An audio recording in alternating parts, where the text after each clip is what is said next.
এটা লা লিগা না, হ্যান্সি লিগ। এটা লা লিগা না, এটা হচ্ছে চ্যাম্পিয়ন লিগ, এবং চ্যাম্পিয়ন লিগের স্ট্যাটিস্টিক সম্পূর্ণ ডিফারেন্ট। বার্সেলোনা যেভাবে উঠতেছিল তারা সেভাবেই কিন্তু গতকালকে পড়ে গেছে। বার্সেলোনা লা লিগাতে পর পর 5টা ম্যাচ জিতছে এবং ডোমিনেট করে জিতছে, সুপার ডোমিনেট। তারা এটা ভুলে গেছিল যে চ্যাম্পিয়ন লিগের খেলাটা বার্সেলোনার এক হবে না, কারণ লা লিগাতে যে দলের সাথে খেলছে তারা তুলনামূলক শক্তিশালী না, তারা চ্যাম্পিয়ন লিগে চান্স পায় নাই। তো এই দলের সাথে খেলা হবে না, খেলা হবে বড় বড় দলের সাথে। তাদের প্রথম প্রতিপক্ষ মোনাকো, এবং মোনাকোর ঘরের মাঠে তাদের খেলা। এবং সেই ম্যাচটা বার্সেলোনা শুরুতেই আসলে কোণঠাসা হয়ে যায়। ফিলিক্সের কোনো প্ল্যানিং এ কাজে লাগে নাই। কেন লাগে নাই? কারণ হইতেছে তাদের গোলকিপার, তাদের ক্যাপ্টেন টের স্টেগান শুরুতেই ভুল করে ফেলছে। শুরুতে ভুল করার কারণে এরিক গার্সিয়া লাল কার্ডটা পায়। যখন লাল কার্ডটা পায় তখন কিন্তু বার্সেলোনা এক কথায় খতম হয়ে যায়। ম্যাচের মাত্র 16 মিনিট, সেখানে 80 মিনিট বাকি, এবং মোনাকো কিন্তু যথেষ্ট শক্তিশালী দল। এবং 80 মিনিট পর্যন্ত আপনি একটা প্লেয়ার কম নিয়ে চ্যাম্পিয়ন লিগের মতো ম্যাচে আপনি জিততে পারবেন না। তারপরে বার্সেলোনা ট্রাই করছে। শুরু থেকে যখন মোনাকো আসলে গোলটা দিয়ে দেয় তখনই কিন্তু মোনাকো একটা এক্সট্রা চার্মিং পেয়ে যায় ঘরের মাঠে। এবং বার্সেলোনার সেখানে হচ্ছে 10টা প্লেয়ার, মাঠের ভিতরে 9টা প্লেয়ার, একটা এক্সট্রা অ্যাডভান্টেজ পেয়ে যায়।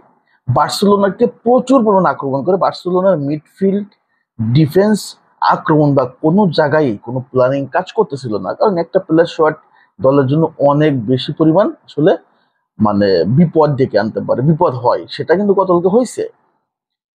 তারপরেও লামিন ইয়ামাল 28 মিনিটে কিন্তু গোলটা শোধ করে দিছে।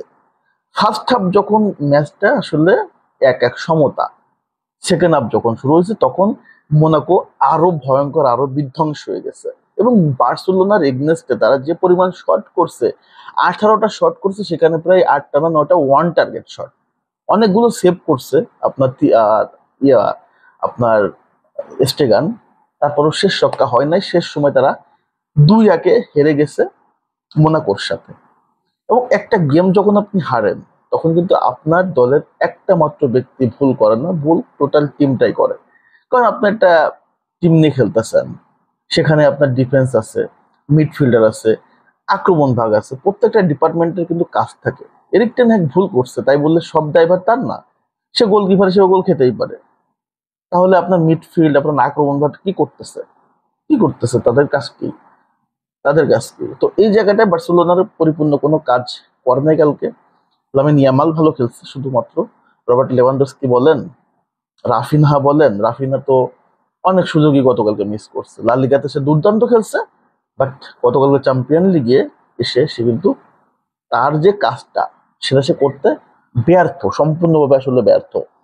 তো ফলাফলটা কি হয়েছে? ফলাফলটা দিন শেষে বার্সেলোনা 2-1 হেরে গেছে মোনাকোর সাথে। এখন আসেন, এই সেম ম্যাচটা যদি বলি, তার আগের দিন রিয়াল মাদ্রিদের যে ম্যাচটা হয়েছে স্টুটগার্টের সাথে, এবং রিয়াল মাদ্রিদের কিন্তু ডিফেন্স, মিডফিল্ড এবং আক্রমণ ভাগ অনেকটা আসলে এলোমেলো ছিল, প্ল্যানিং কাজ করতেছিল না।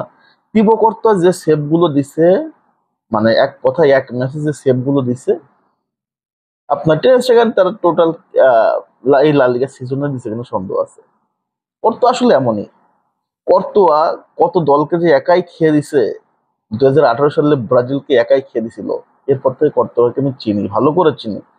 ও সবসময় দুর্দান্ত, এবং তার দলের জন্য, তার দলের ভালো হয় এমন কিছু সে কখনোই এড়াই যায় না, সর্বোচ্চ ট্রাই করে। এবং সেখানে স্টেগান তো মানে স্টেগান কর্তোর কাছে কিছু হয় না।